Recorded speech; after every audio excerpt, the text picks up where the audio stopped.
Well, it's been a mostly uneventful day from the injury perspective. Got news of the Marvin Harrison Jr. injury, the appendicitis surgery that he had like early this morning. But outside of that, nothing really out of the ordinary too bad.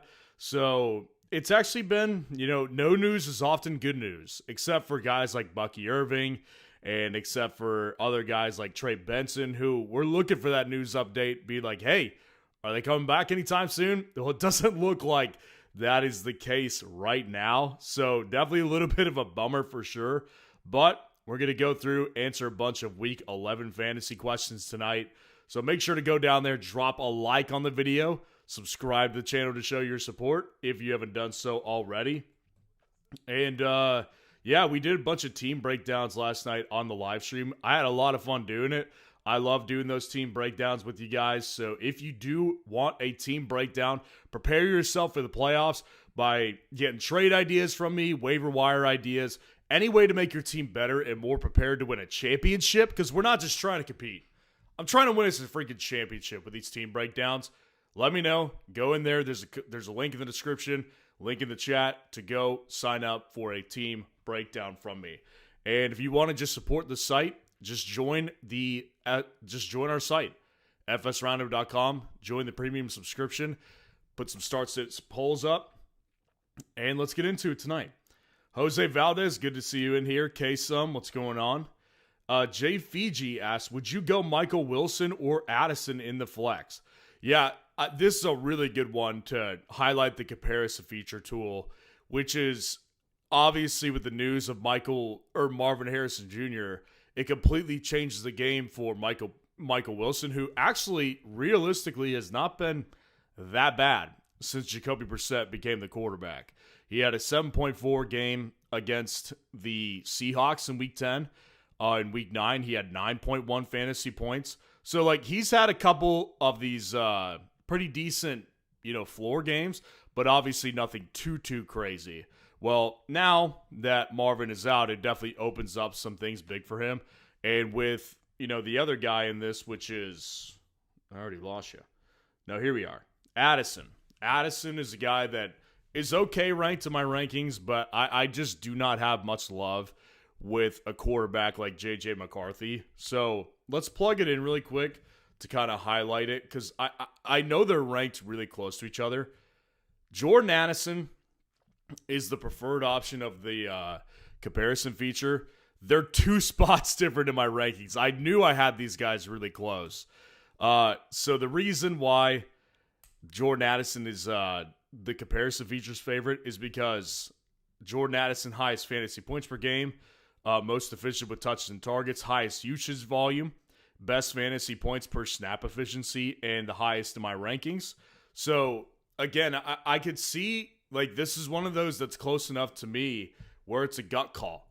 If you really believe that, Wilson with Brissett is going to be good and we'll get a good game against the 49ers defense, I can totally understand going with that play. But to me personally, I think I'd rather take the deep shot on the guy who has more upside, which is definitely Jordan Addison. Because it's been bad with J.J. McCarthy, but Addison's upside is still higher than Michael Wilson's. So I'll personally go with Jordan Addison, but it's very, very close. There is not that much of a difference in my rankings, as you could just see with the comparison feature. And again, the comparison feature is with the premium subscription. It's very, very useful, especially for those close ones. K-Sum, what's going on? Start Brissett, Love, or Purdy? I haven't. I always get these questions on Wednesday night when it comes to quarterbacks and tight ends. Obviously, I go live Wednesday nights, so it's to be expected. But this is the one night where it's not the one night, but the last night I don't have things finalized. I tinker with quarterback and tight end rankings throughout the whole week, and then I finalize them on Thursday. And as it stands right now, I have Jordan Love in not great position, even though it should be good, versus the Giants, because I just do not believe that. He's getting screwed with playmakers already. Brissett also getting screwed with playmakers, but it is against a Swiss cheese defense. And Purdy is just probably not going to play. I mean, is there any update on Brock Purdy? Let's check. I mean, to my knowledge, there's no update. Okay, so Brock Purdy's set for an aggressive practice, aims to play, but he was limited in today's practice. For some reason, they have a picture of Antonio Brown. AB, we miss you on X. That's all I can say. But no, I think realistically, like Purdy's not going to play. Like it really would not shock me if we didn't see Purdy again. It really wouldn't, because Purdy is this is not an injury that gets better. Like when you have turf toe, it sticks with you the whole year. And basically until the guy gets surgery, which maybe he does in the offseason, but I mean, he's going to deal with it throughout the whole year. And Kyle Shanahan's even said it himself. So I just kind of have trouble thinking that Purdy's going to come back and play this particular week. I really do think that he won't. So I'm going to rule Purdy out. Like, honestly, and I know that might be wrong. I guess if Purdy did play, I probably would play him, but I haven't ranked Purdy. Like, just to be completely transparent, I am not ranking Purdy right now. Like, I'm still operating under the assumption that Mac Jones plays. Let's get an update on Ricky Pearsall while we're at it. Ricky Pearsall returns to practice today. Okay, so that's something. I don't know. What did he do? I mean, was it limited? What was it? Let's check it out.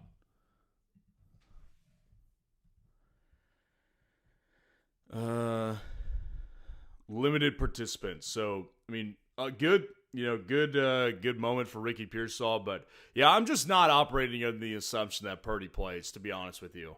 If it was between Brissett and Love, I'll go with Brissett because I really do think Love is in a total slump right now. And his weapons problems are the same as Brissett's. So I'll go with Brissett. Looks like we have some super chats. Yep. Dark City, appreciate the super chat. Start 2. Vidal, Harvey, White, or Swift. So I think that so today the running back rankings did not come out. I was just a little late on my day today, so running back rankings will be up first thing tomorrow morning. So make sure to stay tuned for those. And the way I've got it ranked right now is that Rachaad White is the basically last option out of all those guys. I do not think of him as a great play, even though it could be a matchup in Buffalo. The weather could get really nasty, apparently. But I think that Sean Tucker actually looks better than him. Like, I just think that's the bottom line, simple fact, is that he just looks like a better player than him, and I think that they could very well start to go more of his way. So, Rachaad White out of those two guys, I would play Vidal, Swift, and Harvey out of. So, I'll go ahead and rule out Rachaad White. Now, when it comes to Swift versus Harvey, the one thing that still worries me with Harvey is that it doesn't it wouldn't shock me. Like, I'm expecting JK to be out. I'm expecting J.K. Dobbins to be out. He is not being factored in. But it wouldn't shock me in the least if they still employed more of a committee backfield situation, because that's just what Denver does, and that's what Sean Payton does. Like, I expect to see a decent dosage of Tyler Bidet this week. I expect to see some of Jaleel McLaughlin this week. I do think that there's still going to be some sort of committee employed in Denver. So I worry about that. Whereas with DeAndre Swift, if he plays, we got confirmation that he is their lead back. Now, he's questionable. He did not practice today. Separate injury. He has a hip injury now. So that's more concerning that he has another injury than if he just was continuing to go on limited practices or no practices on Wednesdays with the groin injury that he'd been dealing with. So this decision might be made for you, and it would be Vidal and Harvey. But If it's not, if Swift is available, I'd play Swift over Harvey. Now, Vidal, I still personally think of as a solid play this week. Like, last week I nailed him. He was a really good play against the Steelers, and they're playing a defense that just got shredded on the ground and in the air. So the Chargers are on a roll right now. I'm going to continue to roll with that. With Patterson, Jarrett Patterson, the running back who really was, Patterson was really the one pushing Kimani Vidal a couple weeks ago. That did not happen against the Steelers. So I'm going to go ahead, ride Harvey a little bit longer, and I'll play Swift with him if he's available. But if he's not, I'll play Harvey with him. Appreciate the super chat. Alias, what's going on, man? Appreciate the super chat. Good to see you in here tonight. Should I look to trade away Burrow or Dart? What level of player could I get if I trade them away? So this is a great question because they're both two players that have a lot of, in my opinion, like Burrow clearly has more trade value because of the name, because of what he can do. Dart is still building his trade value, but I think he is getting to a point where he's very valuable in trades, but not quite as valuable. So the way I typically like to operate my teams, particularly when it comes to onesie positions, is if I've got two really good guys, right? Like a healthy Joe Burrow is really good. A healthy Jackson Dart is really good as well. So if I have two of those guys that are like healthy and they're both high upside assets, but I can only start one of them on a weekly basis, I'm going to trade one of them. It's just inevitable. So to me, the way I look at this is Burrow, you have to kind of think about it in a different perspective, because if you look back at the history of Burrow outside of this season, which is ironic because he got injured in week 2, but outside of this year, Burrow has never had a fully healthy offseason, and he has never taken part completely in an offseason program in Cincinnati up until this year. And what has been the history with Cincinnati players? They start slow. That's the notorious moniker of the Bengals players in fantasy football, is they start really slow. You kind of have to apply that now with Burrow coming back. So, like I said this last night when I was doing team breakdowns, I am not going to be in position to where I'm going to put Burrow out there as soon as he's back. I'm not going to do that because it doesn't make a lot of sense to do that when the guy is off of a turf toe injury, and the history of him when he comes back out there is not great. He takes time to get into a rhythm, which is okay because you can get great games, but it is in this unique period where if he comes back in week 13 and he's not good for the next 2 weeks and he starts to play good in week 15, well, by that time, a lot of things can happen. Dart, to me, is on a roll. Give him a week off with the concussion protocol. I'd rather keep Dart and sell Burrow for more profit. I don't know if I'd, it just kind of depends. Alias, I don't know what league this is. I don't know if it's like a 12-team league or a 14-team league, whatever your situation is. And I don't know if it's a super flex or not, but I would imagine it's just a one-quarterback league. I do think of this one as one of those scenarios where I wouldn't mind holding on to both of them because they could both go in an IR spot if you've got two, and one of them could go in it if you only have one. So I do think that I'm okay with holding Burrow, but I have no problem with listening and possibly sending out some offers, some feelers for Joe Burrow. Appreciate the super chat, but to make it clear, Dart is the one I would keep. Again, good to see you in here, man. Alexis Bolanos, good to see you in here. Appreciate the super chat. What's up, man? Hope you're doing good. I'm doing great. I hope you're doing good. With Bucky returning to practice, how confident are you in starting him this week? Also, is Slayton a start with Winston at quarterback? Start 2, sit 1, Ertz, Jacoby, or Slayton? So let me get a Bucky update, because to my knowledge, Bucky is not coming back this week. So I saw that he was at practice today and he was limited, but I don't get the impression that he's ready to go. From what I've seen, they do look like they're going to slow play this one a little bit more. I don't think he will play this week. And just a heads up, I filmed my running back rankings video already, and it'll come out first thing tomorrow morning. So I did not put Bucky Irving in there, and I've got Rashad White still in there. So I am not under the impression that he's going to play. Now, if he does play, my confidence in playing him right away, it's going to be lower, but here's the reality, man. So Bucky Irving was such a high round draft pick that it's hard for me to believe that you have many more options outside of him. Because we all know, like, running back is a position where running back is a position to where, like, it's not like you've got 10,000 replacements. Like, for example, Mike Evans. If Mike Evans came back, right? Well, if he came back in, like, week 15, I would have no problem throwing out Tez Johnson, or not even Tez Johnson since he's on the same team. I wouldn't have a problem throwing out, like, Wan'Dale Robinson one more week after Mike Evans came back. Because the wide receiver position, it's deeper. So with running back, it's just different. Like, you kind of, I think a lot of teams would be in position where they would have to put Bucky in there. Because their running back 2 or running back 3 that they were dealing with was, Rachaad White or, someone like Tyler Algier. Like, they've been rolling out with a lot of randos at that position. So, to me, if you have the luxury to not play him, then I wouldn't. Because I want to see how he looks the first week back. And I don't know how high the re-injury risk is, but I do know that he had 2 separate injuries. So, like, that's not a good thing. So, to me, the re-injury risk is high. And I want to see how he does if I have that luxury. But I am under the impression that many people do not have that luxury.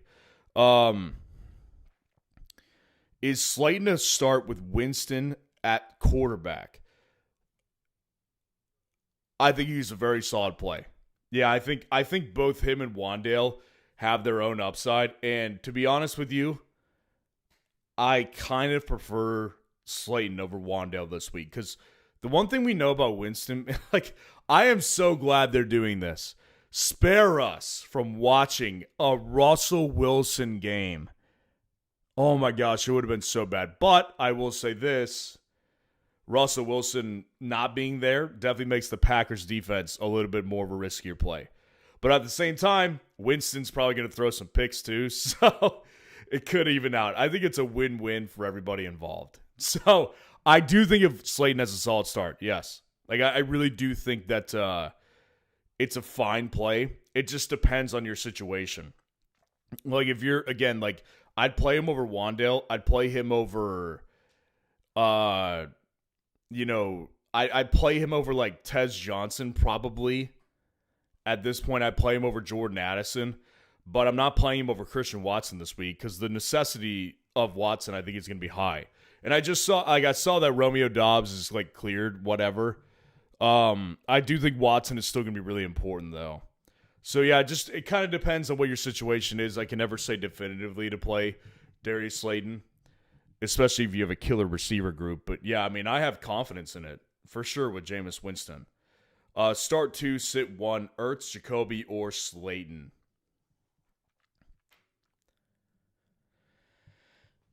Well, I don't like playing Ertz without Jaden Daniels. Like, it just doesn't make sense. And I get it. Like, there is a case to be made that his importance to the offense is really high without all these. Like, they're losing piece after piece. So I understand it. But, like, Ertz to me doesn't have, like, 20-point upside. Whereas this week I could realistically see both of these guys doing that.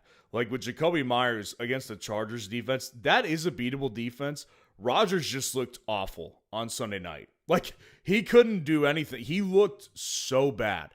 That was the worst I'd seen Rodgers this year. So I don't think of the Chargers as some, like, dominant defense that can't be beaten. I think Jacoby Myers another week in Jacksonville could do very well. So I'd play Jacoby Myers over Ertz, and then with Slayton, I'd play Slayton. I'd play Slayton for sure over Ertz. So for me, the easy one is to sit Ertz because I just think that both these guys have 20-point ceilings, whereas, like, I get it. Like, Zach Ertz, in theory, may be, like, a safer floor play than Jacoby Myers, considering Myers last week. But I just think the two matchups are different. Like, Myers had to go up against a lot of Derek Stingley last week. That's not a good matchup for anybody. especially a lower end wide receiver one. So Jacoby Myers to me is in much better position this week to hit a ceiling game. And I just don't think the margin for floor, the floor margins on Ertz and Jacoby Myers are not wide enough for me to consider Ertz a better play. Their floor is very similar, and I think that Jacoby's ceiling is probably 20 points in this one. And Slayton, I definitely think, has a higher ceiling than that. I think his ceiling is probably 25 points. So I definitely play Jacoby and Slayton. Appreciate the super chat. And you said, would you rather start Kansas City or Denver's defense? For me, it's going to be. They're where they are in my rankings for a reason. You know, the Chiefs' defense is not great in fantasy. They've had some good success in fantasy, but at the same time, man, the Broncos are just they're just a dominant defense. They're one spot difference in my rankings. Chiefs are the better play, in my opinion. That's why I rank them there. Only because of the history off of bye weeks for the Chiefs. Like, their history and success off of bye weeks with Andy Reid is too much to overlook. So, yeah, I think for me, I'm going to stick with the Chiefs. But I will say the Broncos, like, if you have a gut call and you want to make that decision and go with the Broncos, I have no problem with doing that. Again, man, appreciate the super chat. Always good to see you in here, too. Michael Merowitz, appreciate the super chat. Jones on a bye. I have Benson and Wilson on bench. Drop one for Mariota, Love, Mack, or Brissett. Start Brees or Woody, Schultz or Gadsden, and J-Mo, Tez, and Franklin. Have Benson and Wilson on the bench. Drop one for Mariota, Love, Mack, or Brissett. So you need a quarterback, I take it. Well, I said it earlier. I would pick up Brissett and play him over Love. I would personally play I would personally play Brissett over Mariota as well. I do not like it when a team I already don't like goes overseas and they play in that environment. Like, I know it's been actually better the past couple weeks, these overseas games, but you still take teams out of their element, and I don't feel particularly good about it. So I'm not in love with playing Mariota, especially with the lack of weapons. So you give me and Mariota with a lack of weapons versus Brissett with that same lack of weaponry, I'll go with Brissett. And then Mac Jones or him, I'd go with Mac Jones. Like, I think Mac Jones has been better than most of the time in fantasy football, and I think he's got a higher ceiling than Brissett does in this particular week. So Mac Jones is the one that I would personally pick up. Wilson, I'm assuming is... You can't be contemplating dropping Garrett Wilson, right? Because Garrett Wilson, if you had to drop one of Trey Benson or Garrett Wilson, of course I'm going to drop Trey Benson. And yeah, it sucks that Garrett Wilson is out for the next 3 to 4 weeks, but I'm just not dropping him because there's always upside for him to come back and be dominant. Whereas with Trey Benson, like this could very easily be a lost season, and it really pains me to say that because I know we were about to see the breakout, but it didn't happen, and so I'm bummed about that. But that's the reality of the situation. So if it's Garrett Wilson you're considering dropping, clearly he's the drop. But if it's Michael Wilson, I would drop Michael Wilson for sure. And then start Brees or Woody. I would personally go with Brees. I've got him one spot ranked over Woody Marks this week. It's crazy, but I ended up doing it. They're very, very close. And the reason I go with Brees is because ultimately we know the backfield is his. His matchup is tough, yes, and Woody's is not. It's not tough versus Tennessee, but I would still go with Brees because at least with Brees we just know it. Like I could see a world where Nick Chubb gets a lot of work. It would not shock me whatsoever if he got a lot of work. So I'll stick with Brees and the upside of the big play with him and the consistency with the workload. Schultz or Gadsden is one that did Gadsden practice? I don't know what he did today practice-wise, so let's check. Gadsden practiced fully. Okay, so he is going to play. Kind of shocked. I did not expect him to be back that soon. I'll go with Gadsden for sure. Yeah, Gadsden provides the upside. Schultz has done well. And like I drafted Schultz on a bunch of best ball teams because he fit a lot of good metrics at the tight end position that I like to research in the offseason. And I'm well okay with playing him in redraft. I'm personally going to go with Gadsden though because his upside I do think is higher on a per game basis than Schultz. And then JMO, Franklin, or Tez, I'll rank them since I don't know if I'm picking one or two. For me, it goes Franklin, JMO, Tez. And the reason I go with Franklin is because I think he's their wide receiver one. And JMO, it was a good week for JMO, and I've been advocating for JMO for several weeks now. But, you know, the reality with JMO is that he is still a bit of a role player. He is very easily phased out of game plans. And even though they've got Dan Campbell calling plays, I'm not going to trust that just yet. And Tez, to me, is a guy who, if he doesn't hit a touchdown, like, it's not going to work. So, Tez and JMO, similar types of players. I'll trust JMO more than Tez, but Franklin, to me, is the best guy. Appreciate the super chat. Nathan Hilton, appreciate the super chat. Good to see you in here tonight, man. I haven't seen you as much lately, so it's always good to see you in here. Drop Charbonnet for Pacheco. Let me go grab my water jug really quick. I'll be right back.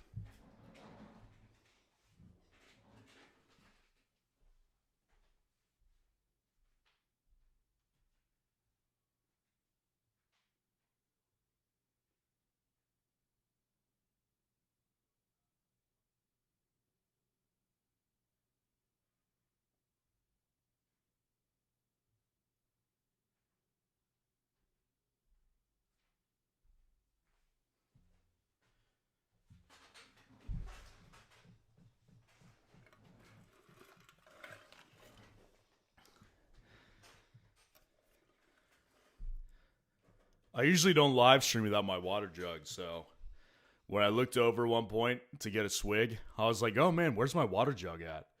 So, had to go grab that really quick to continue on with this stream. So, there is no chance in the world I would do this. No chance. Charbonnet, man, like, you have to look at it like this. Sure, in theory, Kansas City's upside has a little bit more. Their offense has a little more upside in theory, but it's really not that much different than a lot of people might think. Seattle's offense has done very well this year, and if you just kind of compare the two game logs, like those two guys are on two different planets right now from an upside perspective. Yeah, like Pacheco has a safer floor, you know, big deal. I mean, the majority of his weeks have been really disappointing. And when I say safe floor, I'm talking like, 6 points. It's really not that safe. I shouldn't have said safe. He has a floor we can identify, but it's not good. So like Pacheco to me, when his upside is like 12 points, 13 points, I want nothing to do with him. I really don't. So there is no chance for me personally that Pacheco I am dropping Charbonnet for Pacheco. Whereas, like, with Charbonnet, man, I mean, just look at the two differences, right? Like, 14 points in week 10, but he's had, like, multiple weeks where he's had 2 touchdowns.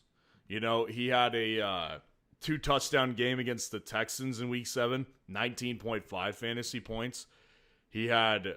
he does have those lower floor games, but he also has just a higher ceiling. So, no, there's no chance that I'm going to there's no chance that I'm going to pick up Pacheco and drop Charbonnet. No chance. Appreciate the super chat. I'm glad we cleared that up because the last thing I want you doing is dropping Charbonnet for Pacheco. Alias, appreciate the super chat. Appreciate you coming back. Need a waiver quarterback with Dart out. I'm thinking either Flacco, Rodgers, McCarthy, Winston, or Geno. Mack and Penix are available too.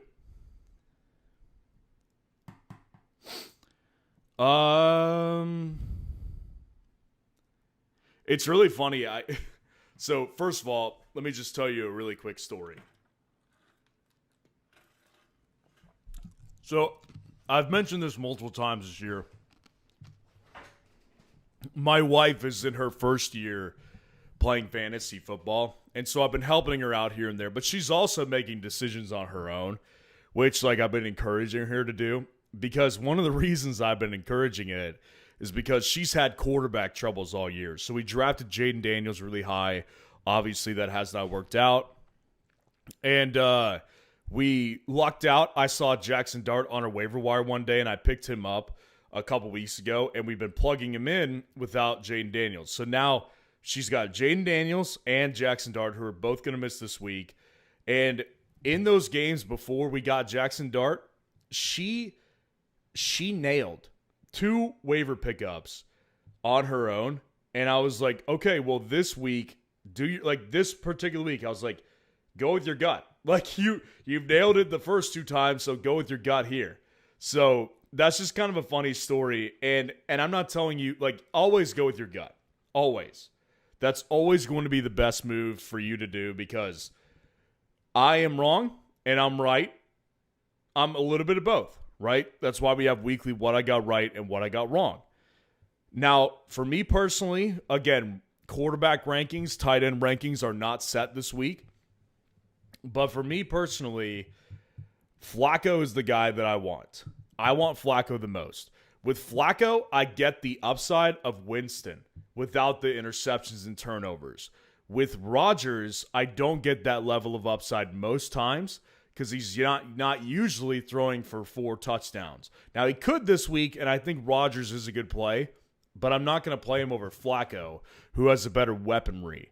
And then with McCarthy, you get turnovers, and you don't get that many yards through the air. So he basically has to run in the end zone. Then with Geno Smith, the guy can go into the tube really fast, and I want to avoid that. Mack and Penix are available too. For me, it's Flacco. And I will admit, Flacco and Rodgers are particularly close. And then Jameis Winston is not that far out. But again, I really do think, when it comes to Flacco, man, I do think that you get the upside of Rodgers with Rodgers and Winston. I mean, both those guys have thrown interceptions this year without the interceptions. You get the upside of both those guys without the mistakes. So for me, it's going to be Flacco. Coming off the bye week, I'll trust him. Appreciate the super chat, man. Bryant Reed, what's going on? Appreciate the super chat. Marks, Hall, Brown at RB2. Again, they're very Marks and Brees are very closely ranked. I've got those 2 guys back to back in my rankings, and again, sorry about not getting the running back rankings out tonight. Just had a little bit of a later night, so that will be out first thing tomorrow. But for me personally, I think Brees has to be 1 spot above him because I trust his workload a little bit more. So I do think that when it comes to Chase Brown this week, I've got him pretty well ranked. Hey, could you get me some more water, please? Yeah. Thank you, hon. So when it comes to Chase Brown this week, I do actually have him pretty well ranked. I do think that Chase Brown will have a good week this week because the problem has never been the lack of pass catching upside. The problem has always been that they can't run the ball very well. And so this week, I think it kind of cures both of them. If you guys remember a month ago when they played on Thursday Night Football, well, the Steelers game was the one game that kind of kick-started Chase Brown's upside. That was the game. So that Week 7 game against Pittsburgh, that was the best day he had up to that point in fantasy. And ever since then, it's been much, much better. So I do think that, in this matchup versus Pittsburgh, it could be a rerun, and I want to get in on it. So I really do think that that Chase Brown is going to be a better play. That's the highest upside play to me. So I will go with Chase Brown. Appreciate the super chat.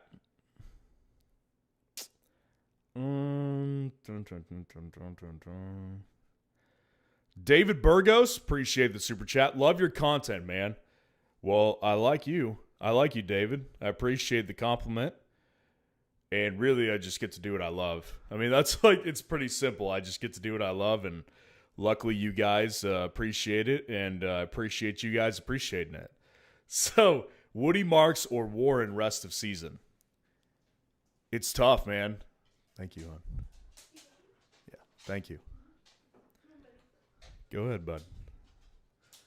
So, this is a tough one because I can see a case for both.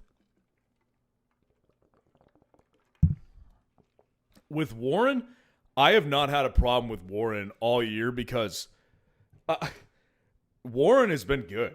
Like, Warren has not done anybody anything wrong. He's not lost anybody weeks. Like, Jaylen Warren has done just fine.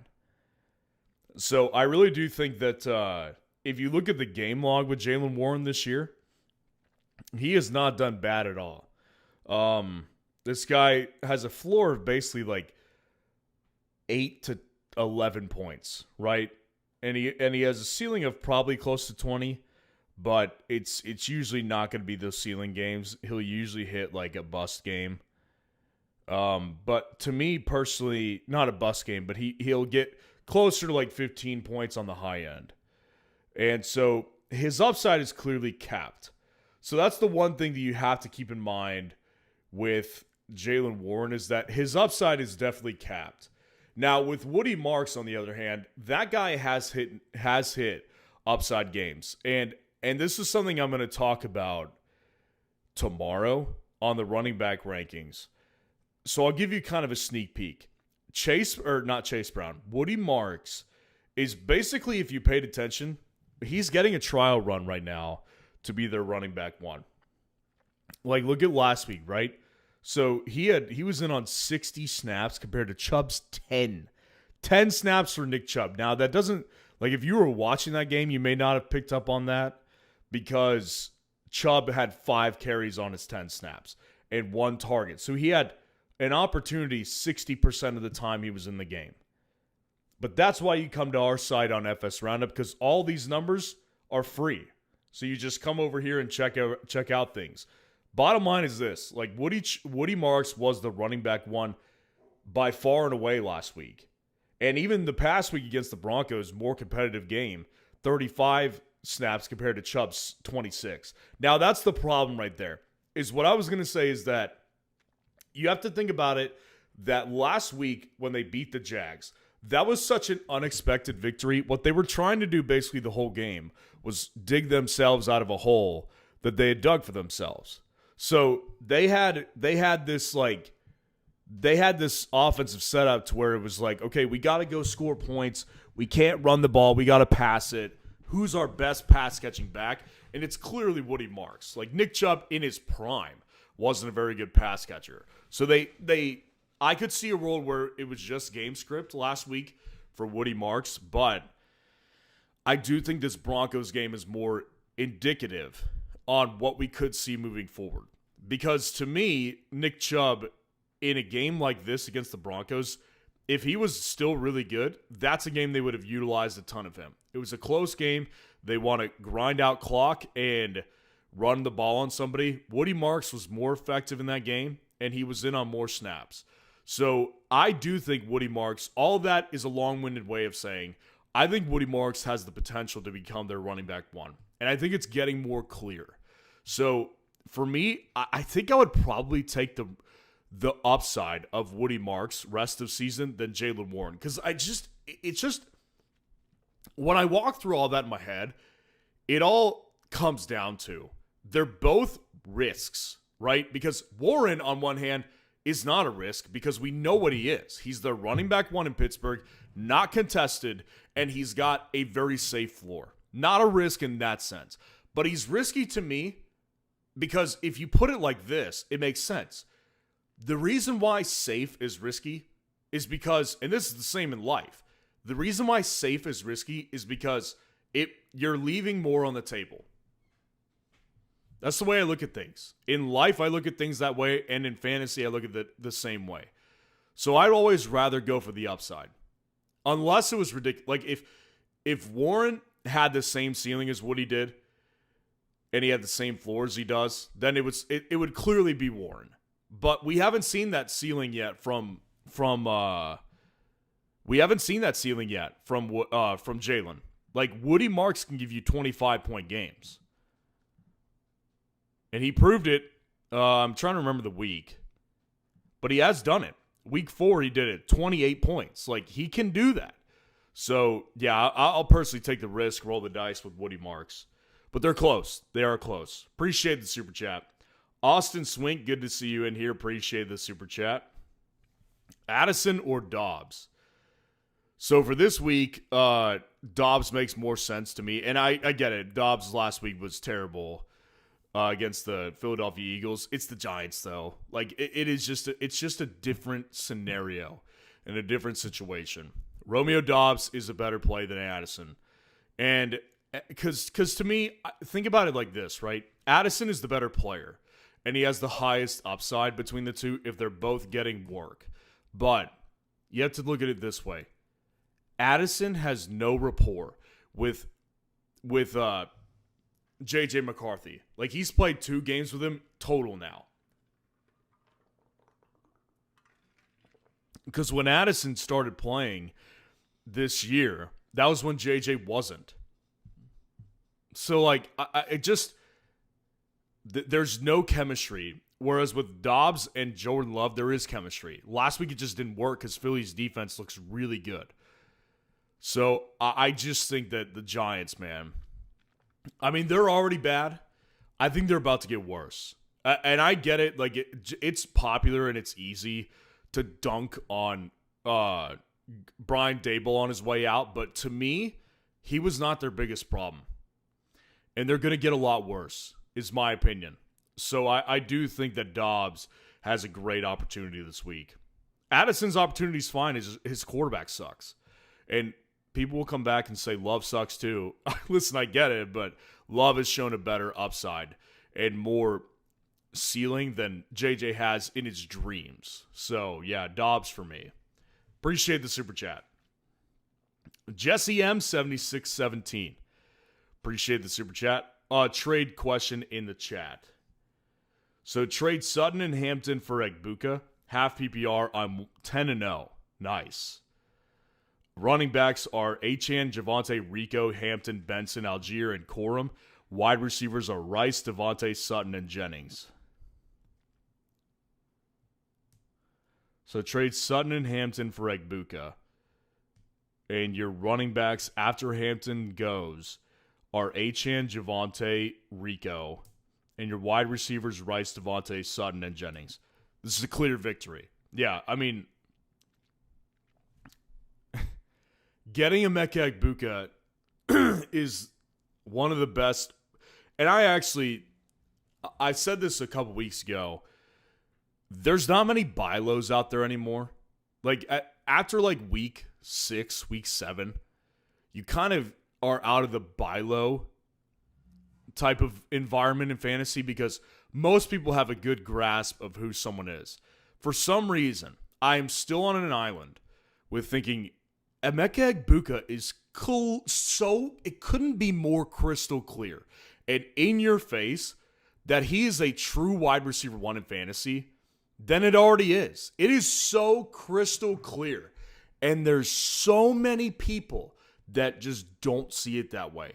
So if you did this move, like you're trading away an injured guy and a guy who's just struggling and is not the wide receiver 1 on his own team for a wide receiver 1 in fantasy, and you've already got one wide receiver 1 with Rice and a great wide receiver 2 with Devontae. So you make Devontae your wide receiver 3, good Lord, your upside is insane.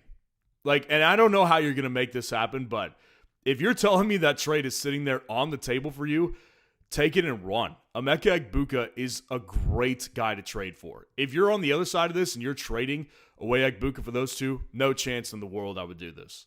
No chance. But if you are on the other side of this, dude, I mean, I don't care what your league format is. I don't care what the situation is. There is no losing that trade. There is no losing it unless he gets hurt, knock on wood. that is the clearest victory I've ever seen. Appreciate the super chat, so hopefully you can get that done. And yeah, just a reminder, guys, you can get a full team breakdown from me, including trade ideas, waiver ideas, personalized advice, how to make your team better for the playoffs. There's a link in the chat. There's a link in the comments to go sign up for a team breakdown from me personally. Ultimate Progress. What's going on? Appreciate the super chat. Troy Franklin, BTJ or DJ Moore at wide receiver 2. So let's get a status update for Brian Thomas Jr. Returns to practice. Limited in return, it looks like.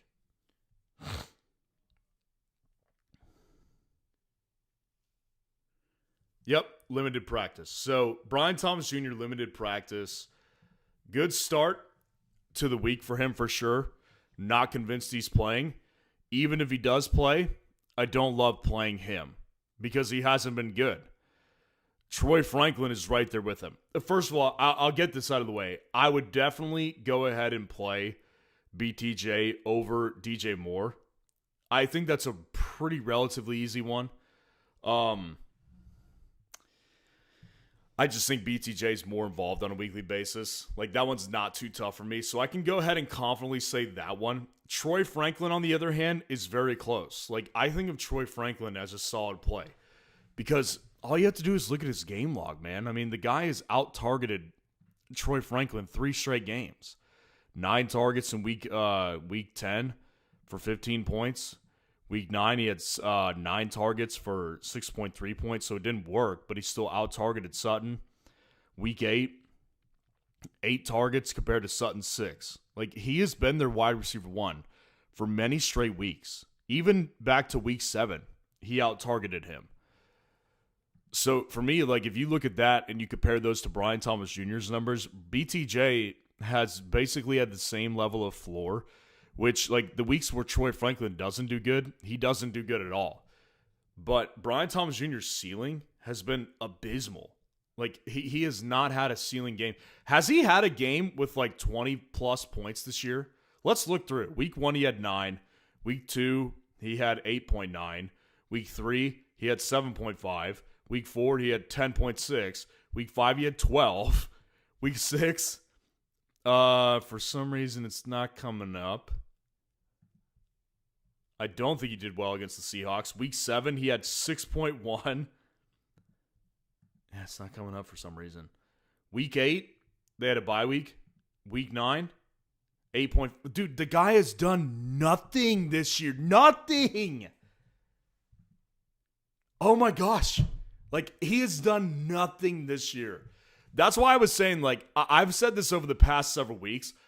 To me, in my opinion, if you factor in draft cost, the most disappointing player to me is Brian Thomas Jr. Because at least with Saquon, he's given you one ceiling game. At least with Justin Jefferson, he doesn't bust. Brian Thomas Jr. has busted several times, and he has given you nothing to return your capital. He has been atrocious. Oh my gosh. I mean, it's so bad. So yeah, I mean, Brian Thomas Jr., like, the way I see it, without ranking BTJ yet, and if he comes back, of course, he'll be in my rankings. And those of you with a premium subscription on the site will see that. Yeah, I mean, like, okay, so Lee Rocks at AI says the one that doesn't pull up is 23 points. Very good context. I thought I was missing something. So thank you for pulling that up for me. I appreciate that. Because I did think I was missing something. One game, though, it's if I'm lining him up with Troy Franklin, it makes more sense to me to play Franklin at this point. One ceiling game, not good enough. It's not good enough. With Franklin, we've had multiple 20-point games for Troy Franklin. I mean, let's go through his really quick. Just to make sure I'm not full of shit on this one. Pardon my French. Man, I need to stop cussing. I've been doing it more. I apologize to everybody. This is a family-friendly show. Week 10, he had 15 points. Week 9, he had 6.3. Week 8, he had 26.9. So there's one. 10.9 in week 7. 3.1 in week 6. Week 5, 6.5. Week 4, 9.6. Week 3, 2.8. Week 2, 24. So that's 2. And in week 1, he had 8.5. Give me Troy Franklin. Give me Troy Franklin. That's how I feel, man. It's just better. Pretty much the same combo of lower floor, and Franklin's had a higher ceiling, and he's hit it more. So I'll go with Troy Franklin. Appreciate the super chat, man. Logan Tuck, good to see you back in here. Appreciate the super chat. Half PPR rank Flowers, Judkins, Chase Brown, Travion Henderson. So yeah, I think to me personally, you guys are going to kind of see a little bit of a contradiction on tomorrow's running back video.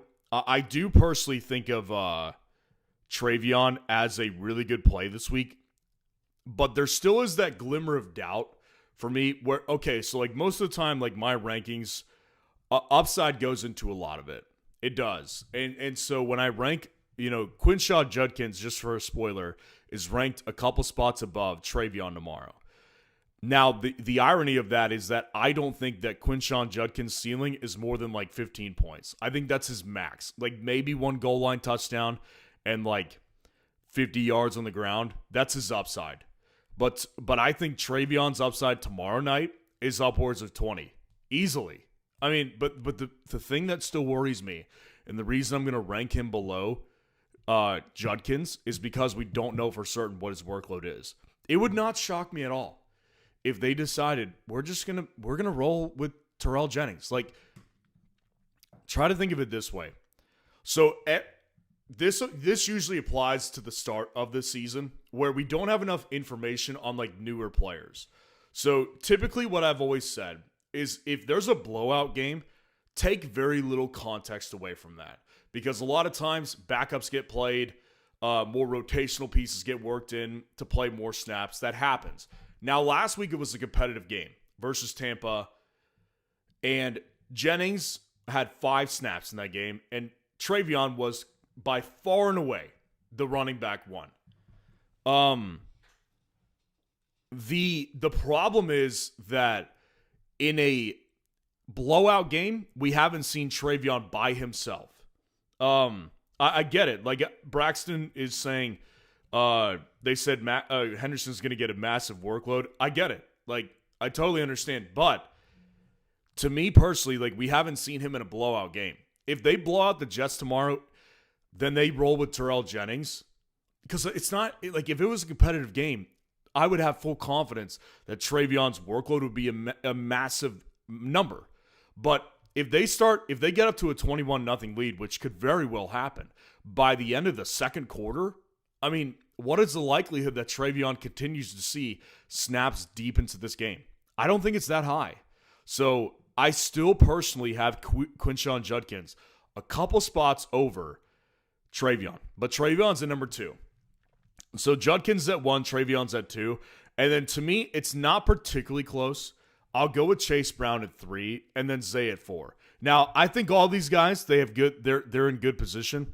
Like, to me, Chase Brown, though, really high ceiling. And Zay always has one, but Zay is just, there's just too much going on a weekly basis with his involvement. It's just never down the field very much. It's another game versus the Browns where they're going to be winning very early and they won't probably need to throw that much late. With Chase Brown, he's going to have pass catching upside all game long. So for me, Chase Brown's at 3 and Flowers at 4. So Judkins first, Travion second, Chase Brown third, and Zay Flowers fourth. Appreciate the super chat, man. Good to see you in here. Ultimate Progress, appreciate the super chat. RB1, Dowdle at RB. RB2, Hall, Aaron Jones, or Harvey for the flex. Oh, I see. Running back 1 is Dowdle, and running back 2 is Breece Hall. Aaron Jones or RJ Harvey for the flex. Yeah, I know a lot of people didn't see Obviously, my running back rankings did not come out tonight. They're usually out on Wednesday nights. This was just a little bit of an off night for me. So a lot of people don't know where I rank these two. RJ Harvey for me is a good play. Like, and it's not even the best play, but I think we're going to have a lot more success weeks with RJ than we will this week. Now, that's not to say I wouldn't play him over Aaron Jones, but he's still ranked over Aaron Jones, and I'm discounting the matchup. So what you'll see tomorrow in my rankings, without spoiling everything, is that the problem is when you have a matchup that's this bad, and it's bad, like this week is not good. RJ Harvey's taken on a team that has done very, very well. Very, very well after the bye week. Like, they're like legendarily good after a bye week. When I have that situation, I'm going to fade your matchup. So when you see where RJ's ranked tomorrow compared to Aaron Jones, you're going to realize, like, in a better week, RJ Harvey's going to be pretty considerably ranked a lot higher over Aaron Jones in future weeks. So to me personally, I think RJ Harvey's the better play. Even with the bad matchup, I'll take RJ Harvey. Appreciate the super chat. Okay, we've got a break in super chats. That is how you get your question answered immediately, but we will answer some free questions right now, and we'll go back up to the top and just kind of go through a bunch.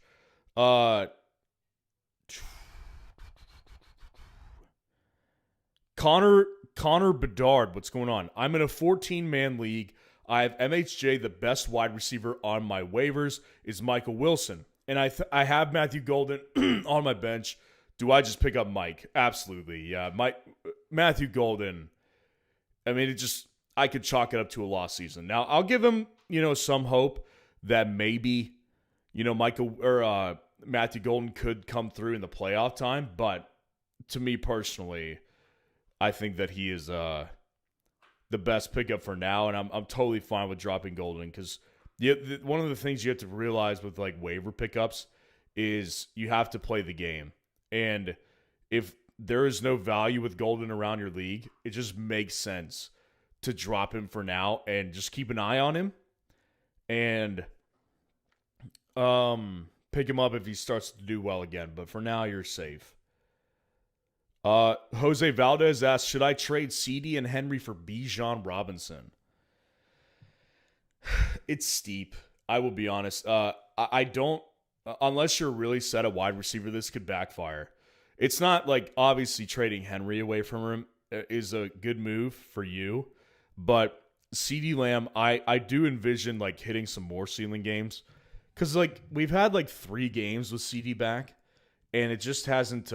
That's not enough time for me to make like a definitive decision on who is going to be good and who's not. Like CD has hit a couple solid games for fantasy, 15.5 points in week 9, 14.6 in week 8, 22 in week 7. Like he's done okay, but I think he's going to hit some more ceiling games. So unless your wide receiver room is stacked and CD is a little expendable, then I would probably not do this trade. I think it's a little bit of an overpay. McBeard, what's going on? Appreciate the super chat. Final 4 in Guillotine. Ooh, the Guillotine League. I have Chase and London at wide receiver, Jacobs and Bijan at running back. Who do I flex? Egbuka, Jefferson, Kyron, or Nico?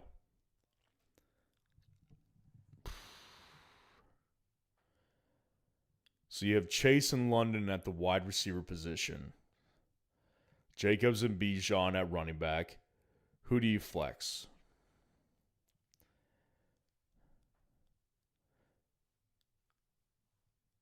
It's pretty much an obvious Egbuka for me. And especially like in a guillotine league. So the whole idea, for those of you who aren't familiar with guillotine leagues, the whole idea of a guillotine league is the lowest scoring team in any given week, they get chopped out of the league. They get chopped by the guillotine, and it's basically like what was that one game mode called? So I don't know. Like I don't play video games these days at this point in my life, but I used to play Call of Duty Modern Warfare, and they had this game. Was it called Infected or something like that?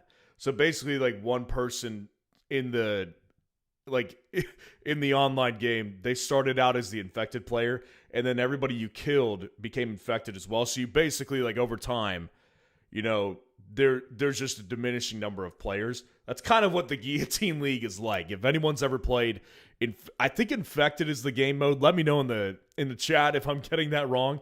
But hopefully someone picks up on that reference there. It's been a long time since I played that. Jeez.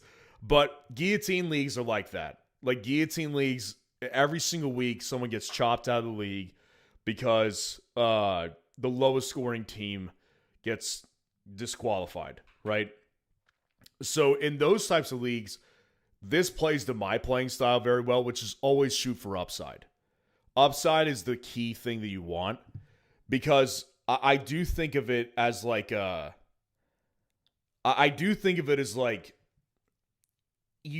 if you play a Guillotine League, like let's play it safe, right? Let me get a bunch of floor guys, like let me play Khalil Shakir over Christian Watson. Let me play, Wandale Robinson over T. Higgins.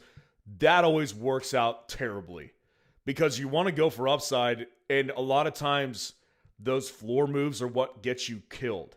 So, like, to me, Justin Jefferson is the clear guy. I'm like, there is not a shot in hell that I am playing Jefferson over Egbuka. There's no chance. Absolutely none. Because in theory, he has a safer floor, but there is no upside at all. So yeah, I mean, it's just like Egbuka clearly is the guy for me. I mean, none of these options are bad, and clearly you've made it here by playing upside games. Continue to ride it with Egbuka, man. Continue to ride it with Egbuka. Appreciate the super chat. Let's see if anyone got... Yeah. Okay, so I was right. Yeah, Infected. Best game mode ever. Grizzy says, yeah, I mean, it was fun. It was fun. I was always a fan of zombies, but Infected was great. Terminal, the map. Yeah, Terminal. Bingo. Yep, Terminal was that map. Yeah, again, appreciate the super chat. And yeah, glad to tie a Modern Warfare reference back there with the Guillotine League. It's been so long since I've played Modern Warfare. Truthbringer, man, good to see you in here. Appreciate the super chat. I don't know if I ever see you in live stream, so it's always good to see you. Drake Mayer hurts at quarterback. Already playing Travion tomorrow. Worried about playing two players on Thursday. Don't want to give my opponent ability to counter. Yeah, and I will say that, like, last week was obviously the worst possible week to play multiple guys on Thursday night. Because last week, neither team gave you the upside. And let's say that, like, tomorrow night, it's not as, like, OP from the perspective of New England's offense. Like, maybe it's one of those, like, 21-0 type of victories for New England tomorrow. And Drake May has one touchdown, and Travion has one, and then they give Terrell Jennings the other one. Like, that would ruin your week.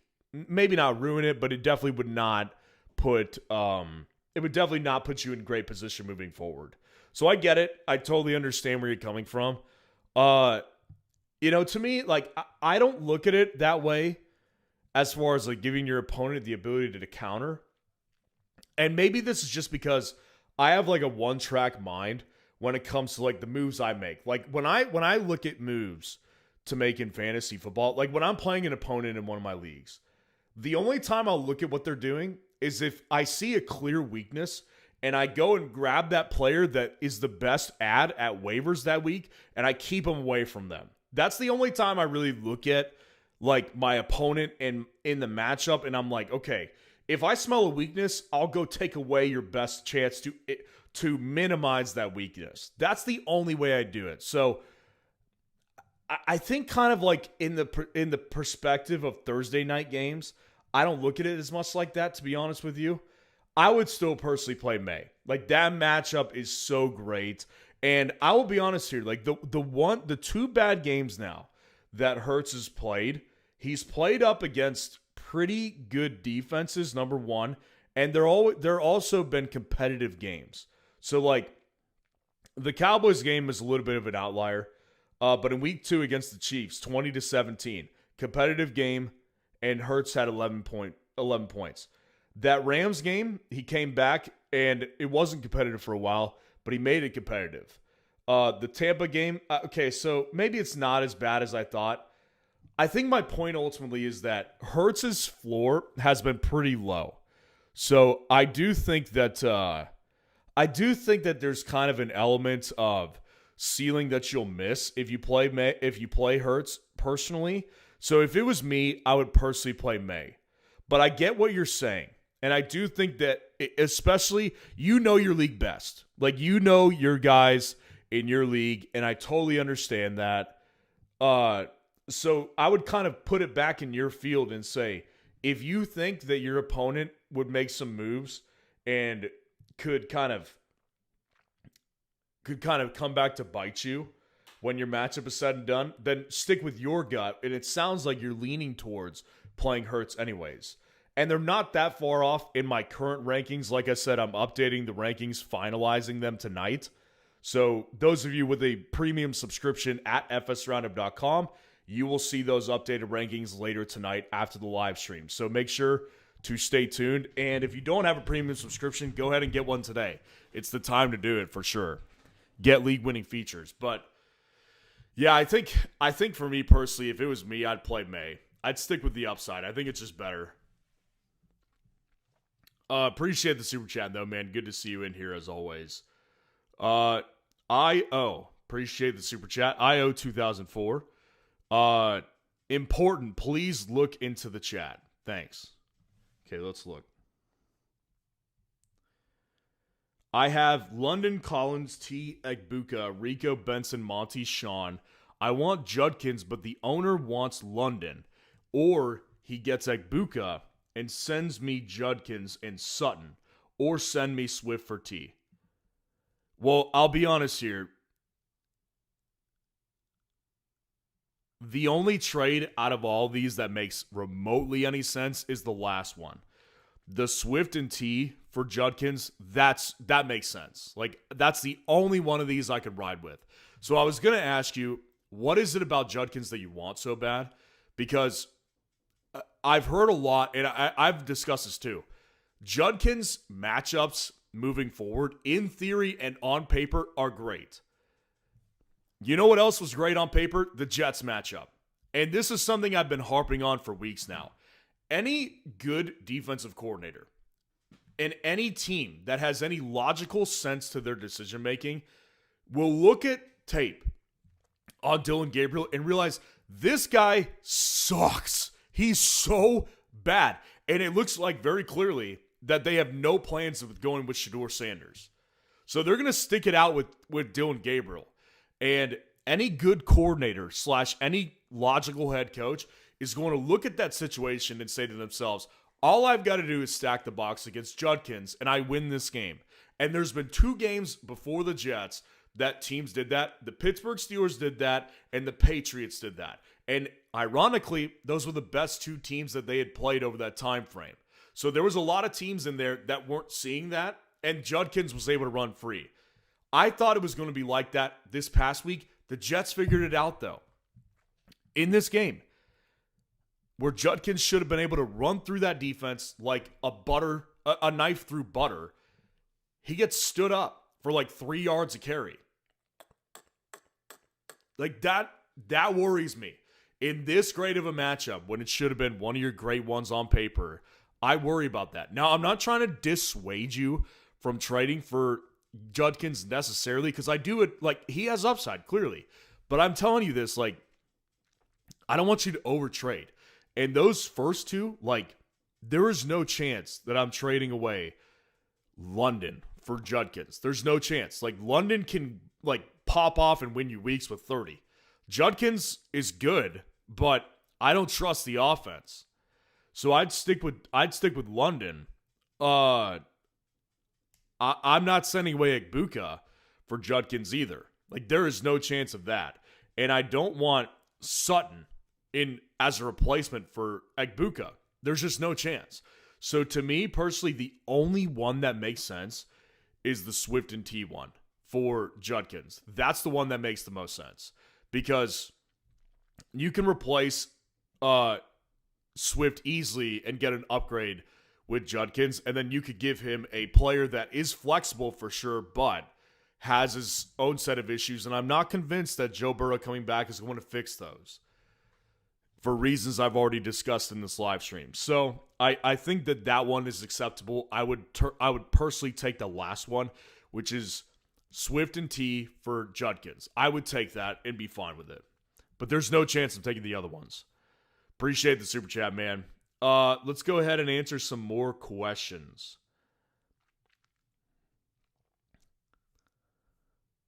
So, who's that? Connor Bedard asks, how much do I have to super chat to get you, me, and Grizzy in a zombies lobby? It wouldn't cost you any money. I just don't play anymore. It's been so long. I have a... What do I have? A PlayStation 4 that I haven't plugged in so many months. Every once in a while I'll play a game of Fortnite with one of my buddies, but I don't have I don't remember the last Call of Duty I got. I don't play video games much anymore. It's not really my thing at this point in my life. No shade to anybody. I like to kind of sit back, relax, and have a drink and play some every once in a while. But yeah, it's just been so long. Okay. Let's answer some more questions not Call of Duty related. What are your thoughts on Harvey rest of season? Boy, I tell you, they've increased. I mean, I look at him as a really legitimate guy who could break out.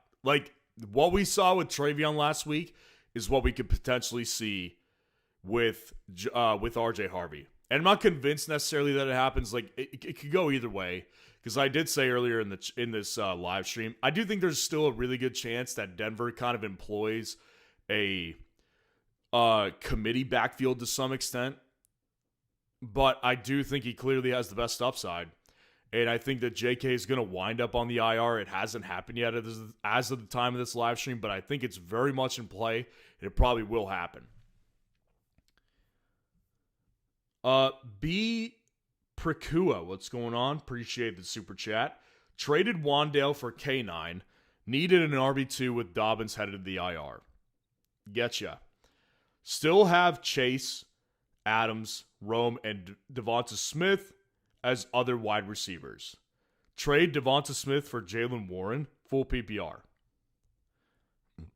So you still have Jamar Chase, Devontae Adams, Rome, and Devonta Smith. Yeah, that's... You're completely safe. Devonta Smith is your wide receiver 4 is excellent. To me, I think that, I just have a different outlook on trades probably than you do because the move I would, you already traded a wide receiver who's playable on a weekly basis for a running back who you do not want to play on a weekly basis. You're actively acknowledging to me that you are trying to get a different RB2, which makes sense on one hand, but it also doesn't make a lot of sense to trade for Jalen Warren. Devonta Smith, when all things added together, has been really good this year. He's averaging 14 fantasy points per game, basically. 15. Jalen Warren is just not a guy that I would be going after. For it's not that he's the worst ad. It's more so based on the fact that I think Devonta can get you more and you can do better for yourself at RB2. So for me personally, what I would personally look to do, and I don't know the depth of your running backs outside of Kenneth Walker right now, but to me, I would have no problem with if you had some depth. If you, for example, if you had Tyjae Spears as your RB3, and you had Trey Benson or Amarian Hampton in the IR, then I would have no problem with getting K9, who I just traded for, packaging him together with Devonta Smith, and trying to go after Quinshon Judkins, or trying to go after Rico Dowdle, or Kyron Williams, or Saquon Barkley. I'm trying to make a bigger move than just a Band-Aid fix, because Kenneth was a Band-Aid fix. And I get your perspective on doing it because you were in bad position, it sounds like, but it still doesn't sound like I still don't feel like Jaylen Warren is like a permanent upside fix. Like to me, I'm always shooting for upside. What can I get to increase the overall upside of my starting roster? And you're not in position to do that. With Warren, he doesn't really do that. So yeah, he's better than Kenneth, but is it the best you can do? Probably not. I mean, I think Devonta by himself could possibly net you Judkins. I think it's possible. Probably not likely, but some people would say it's possible. So to me, like if you've got some sort of potential wide receiver running back 3 outside of Kenneth Walker, I would rather just take Kenneth and package him with Devonta Smith and try to go for one of those running backs I mentioned. I just don't think Devonta Smith for Warren is the right move. But I appreciate the super chat. And on that note, if you wanted me to take a look at your full team, just go to that link that's in the chat or in the description and go sign up for a full team breakdown. Those of you who do that get personalized advice from me, trades to make, waiver acquisitions to make, and we're all just preparing for the fantasy playoffs at this point, making that playoff push. So make sure to get a team breakdown from me. They're very in-depth. Ask anybody who's ever gotten a team breakdown from me.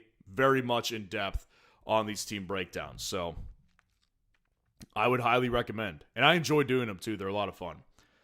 IO 2004. Appreciate the super chat. It was 1 for 1, not 2 for 1. T for Swift. Oh, I see. So you're basically, your offer is you trade away T for DeAndre Swift. Yeah, I would still rather do that than take Judkins. Those 2 offers for Judkins, man, they were way too much. And that, I don't want to make it sound like I'm blaming you, but I think that if people in your league know that you want someone really bad, that's like, you never want to show your cards, right? And that's like the same in life. I mean, you don't want to show your cards to everybody who you're competing against because they have more information to go off of.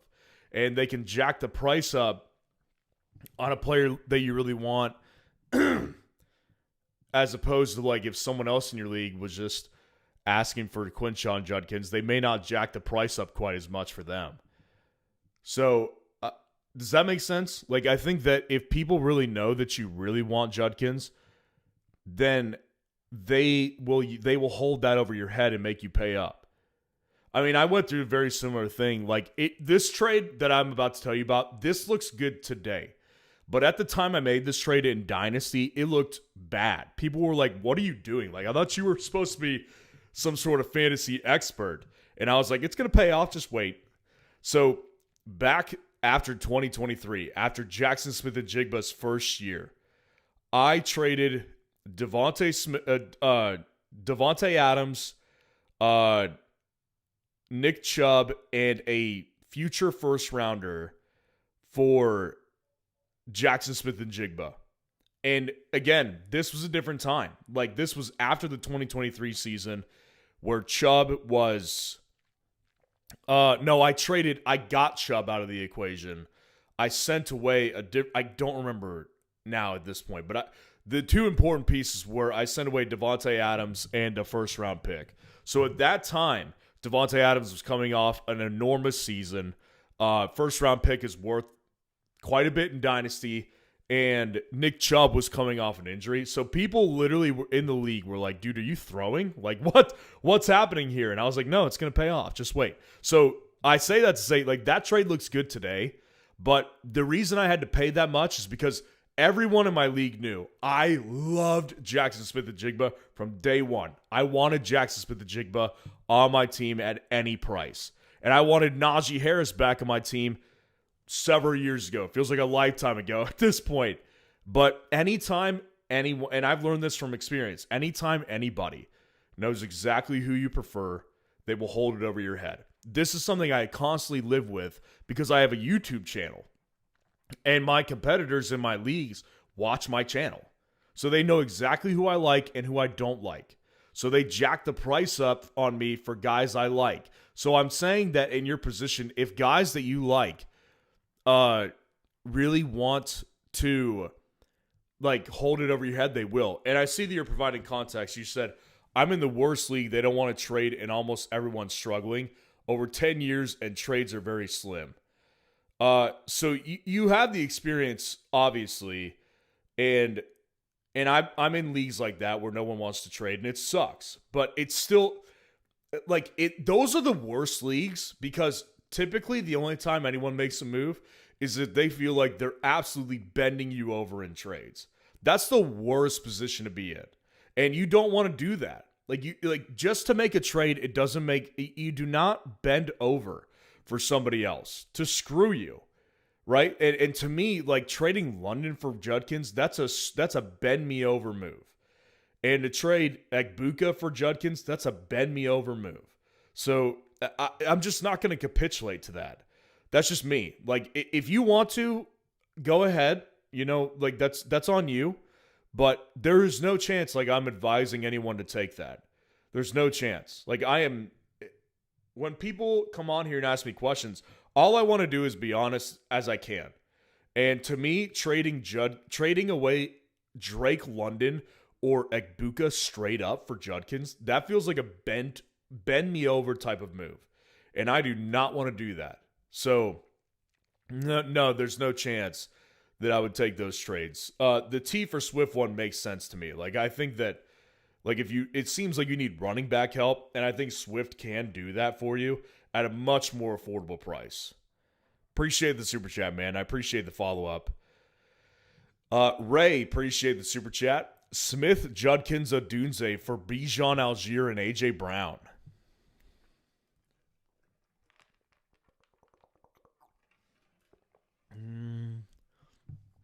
So by Smith, I'm assuming Devonta Smith. So here's my problem with this.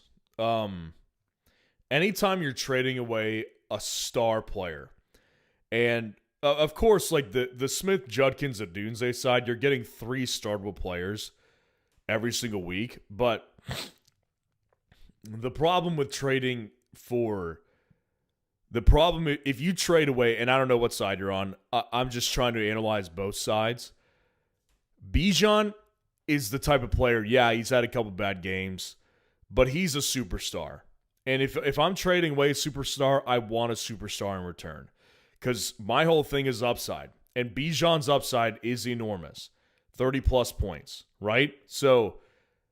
Judkins, Odunze, and Smith, yeah, they've got upside, but they don't have that high of upside on a weekly basis.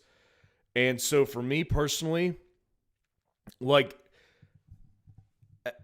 I'm contemplating this because I really like the balance and the every piece in the Smith, Judkins, Odunze side. I like every piece in that.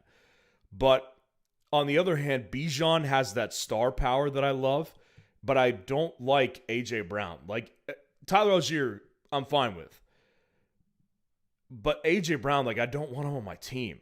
I don't know, man. That's tough. The star power of Bijan Robinson is what's holding me back from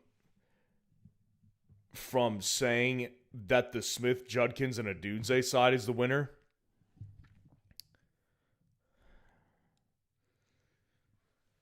But I love the balance in that one. I really do. You know, because here's the thing, right? So let's look under the hood a little closer at Bijan Robinson this year. It's been good, but has it been great all the time? So week 1, 24.8, great. Week 2, 19.8, great. Week 3, 16.1, good. Week 4, 28.1, great. Week 5, bye week. Week 6, 35.8. Fantastic week winning. Week 7, 21.2. Great. Week 8, 5.8. Week 9, 17.6. Really good. Week 10, 10.8.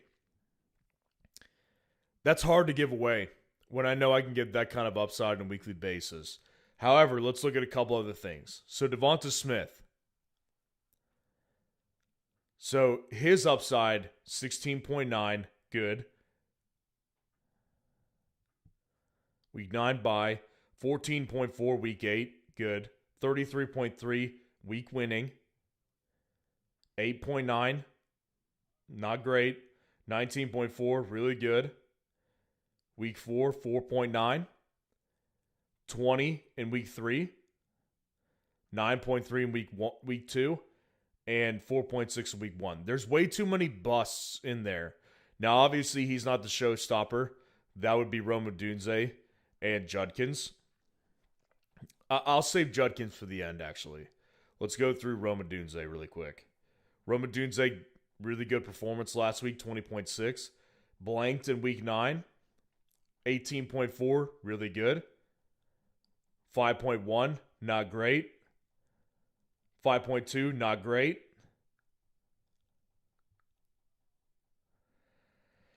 Week 5 was their bye week.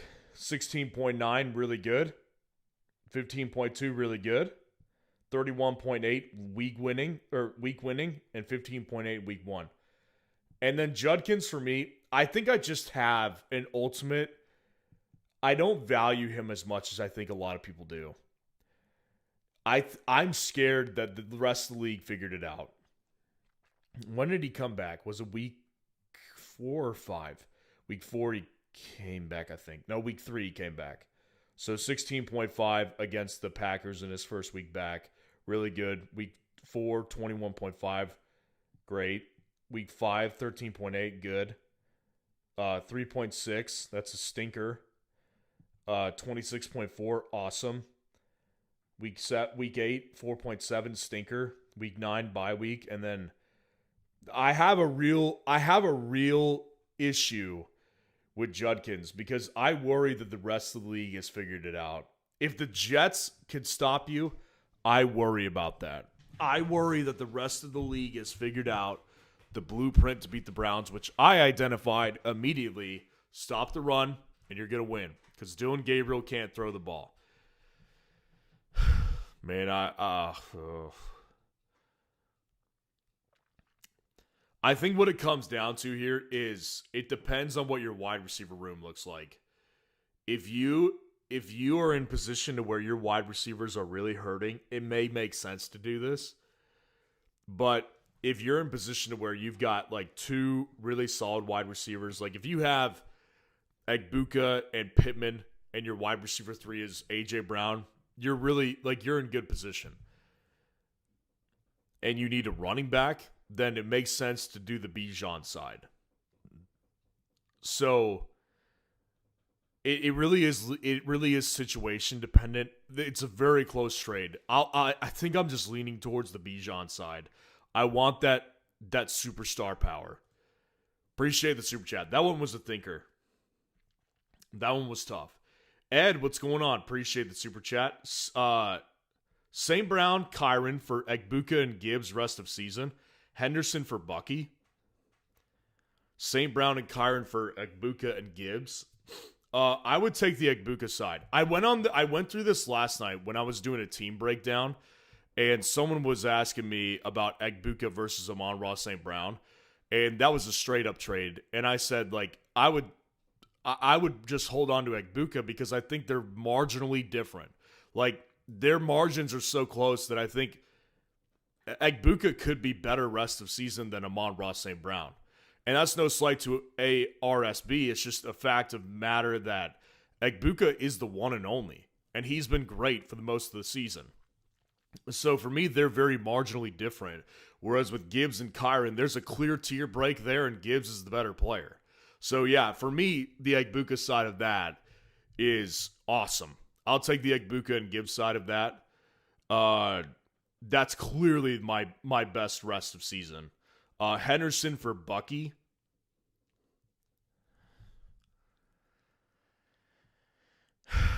Back to a Bucky trade. And I said this the other day, trading for Bucky, I said this last night actually, trading for Bucky feels crazy to do right now. But then he practiced in limited fashion today, and all of a sudden, that question opens back up. Because everybody gets it, right? Everybody understands Bucky's upside is awesome. I got to tell you, man, they're very close. Not as far as my if I ranked rest of season today, let's say a couple things happen. If Bucky came back this week and I had to rank my players rest of season, I would definitely have Bucky several spots higher than Travion. No question. But then I look at the other side of this, and it's like, man, Travion has got this real opportunity to steal Ramondre's job from him. This could very easily turn into a Rico Dowdle, Chuba Hubbard situation in Carolina, where Travion just outperforms the incumbent, right? Like, that could easily happen with Ramondre being out for an extended period. He's missed, this will be the third game he's missed. So Travion could take over, and if that happens, I want Travion, because the problem I have with Bucky is he's been fragile. 2 years in the league, and this was a problem last year, and I remember pointing this out in the offseason, and I yelled out of the room because I was saying, is he worth his draft price this year? I don't think he is, because he's too fragile. Because last year when he took over, he was banged up. And that happened immediately this year. So I worry about his longevity. Whereas with Travion, I don't really. So I know people are going to think I'm crazy. I'm not trading for Bucky still. Unless it is a clearly lopsided trade. And weeks ago, this would have felt like a lopsided trade. And one, I would have said, take the shot on it. But I don't feel that way today. I'd rather ride it out with Travion. I really would. And I know people are going to call me crazy for that. I don't care. I really don't. I'll stick with Travion, man. Unless it is completely lopsided. Like if someone was offering me Bucky for Christian Watson, yes, I'll take Bucky. If someone was offering me Woody Marks, not even Woody Marks. Like if someone was offering me Kamara for Bucky, or Bucky for Kamara, yes, I'll take Bucky. But that's not the case. So I'll take Travion. Appreciate the super chat. Again, guys, if you want a team breakdown from me, full team breakdowns, personalized advice, trade ideas for playoffs, waiver ideas, there's a link in the chat. Just wanted to mention it really quick. Esteban Simon, appreciate the super chat. 10-team PPR 8-2. Should I trade Henry, Waddle, Collins, and Kincaid for CD, Hampton, and Olave? My running backs are Jacobs, Henry, and Kyron. Wide receivers are Puka, Rasheed, Collins, Waddle, Diggs. My tight ends are Fannin and Kincaid. Would you do it?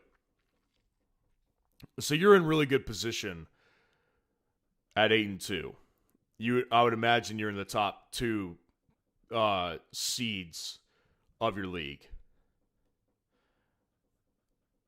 Top three at worst. Henry, Waddle, Collins, and Kincaid for CD, Hampton, and Olave. See, you're trading for an injured player. There's got to be some context to this one. So your running backs, if you did this trade, your running back room would look like Jacobs and Kyron. Your wide receiver room, if you did this trade, would look like Puka, Rashee Rice, and Diggs. And you would get CD in that wide receiver room and Olave. So upgrading your wide receiver 3 to CD instead of Collins is definitely a net positive. It's definitely a net positive. And I would say the gap between them is relatively large, not like enormous like it would be in years past. Like if CD was by himself in Dallas, the gap would be pretty big. But that's not the case this year. It's a little closer. So the gap is sizable enough to where I would say definitely a W in your wide receiver 3 category. Olave versus Waddle as a wide receiver 4. I still prefer Waddle somewhat, but it's very close, so it's marginal. And then your running back situation, like, here's my thing with that, right? So I think that basically what it comes down to, it's marginal at best, the increase from wide receiver 4 when you do this trade. Like, Olave and Waddle, I prefer Waddle slightly, but it's marginal. The wide receiver 3 upgrade is big. So really what it comes down to, is it worth it to improve my wide receiver 3 that much more than it is to have a really good running back room. Because we have this is very similar to the Bucky argument. We have no guarantee that he comes back. And like, maybe I'm being short-sighted. Bucky looks like he might be returning, but this Hampton thing has been weird.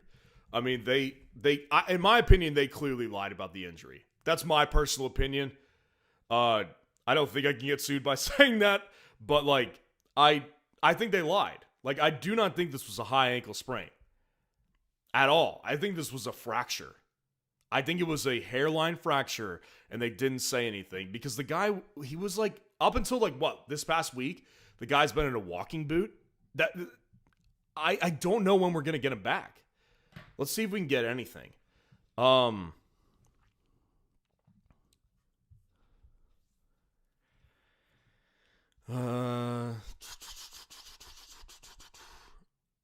Hampton will return in week 13 at the earliest. There is no exact date. Yeah, this is exactly what I've been hearing. Like, he won't return, obviously, until after the bye week. He's got a chance to come back in week 13, possibly week 14. But here's the other problem with that. This is kind of like Trey Benson. You know, Trey Benson, I said this a lot, particularly when it first happened. When Trey Benson got injured, I felt like we collectively got robbed of a breakout season from a player who was going to break out. And because now there's no guarantee it happens. Because this is a young guy, and I'm not even doubting that he'll regain his starting spot. It has nothing to do with that. It has everything to do with I don't trust the team, or I don't trust the player to get back into that same rhythm. Because if it was McCaffrey, whatever. Like, McCaffrey this year has rebounded like a champ off his injury, obviously. But the guy's also been in the league for like almost 10 years now. He gets it. Like, he knows the rhythm. With a young player like Hampton and Benson, they're still trying to find their rhythm. And Hampton was just finding it, kind of like Benson was, and then it got taken away from us. So I'm not convinced that getting Hampton back is a net positive. And I still, call me crazy, I still think that Henry has upside towards the end of the season. He has historically done very well in the fantasy playoffs, and he is a guy that I want on my team, especially as the Ravens continue to have those leads where they can run out the clock. So, is it worth it?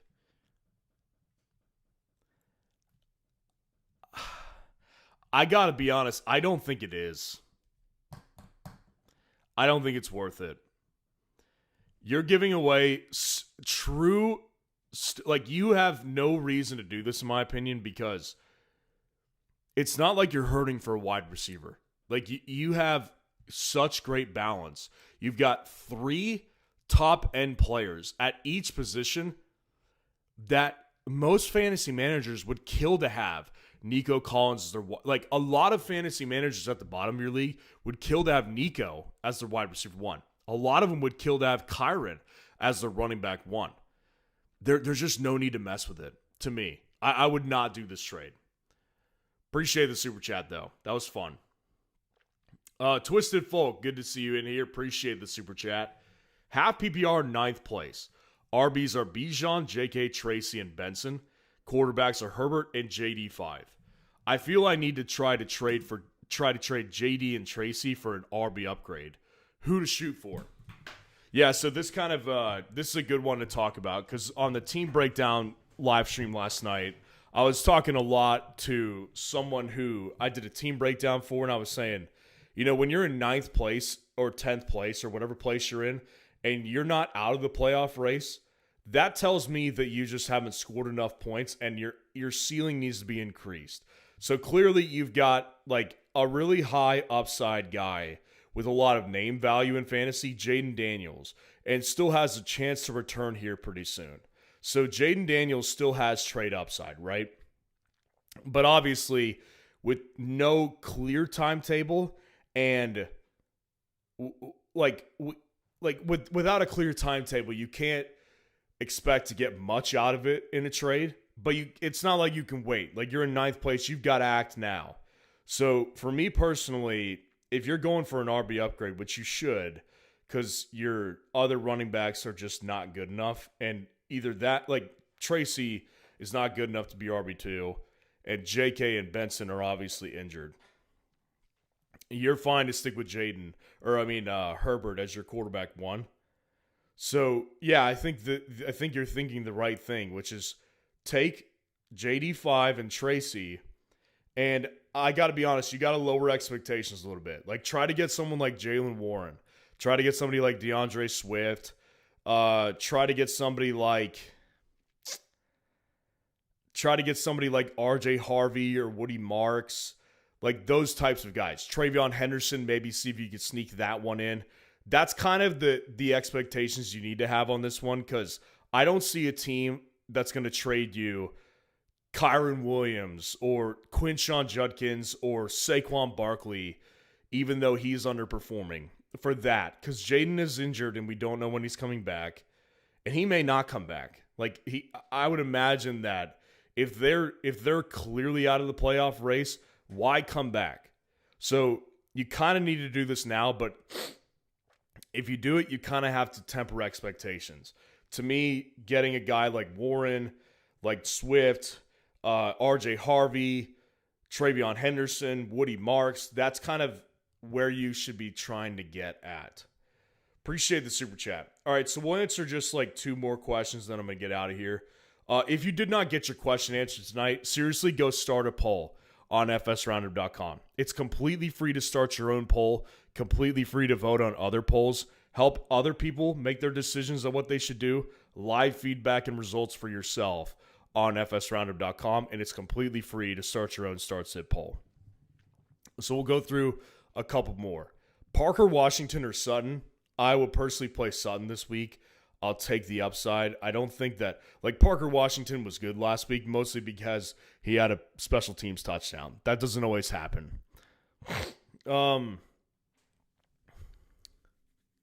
Sutton or Trey Tucker? I'd personally still go with Sutton. Should I cut Ayuk off my team, guys? Yeah. I mean, he's got no place on your team. DK or Wan'Dale Robinson? I would personally go with DK this week, but it's very close. Brees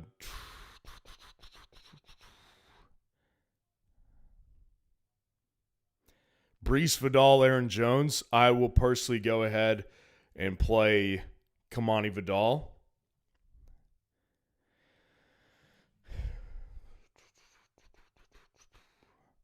Herbert or Dak rest of season? I'll take Herbert.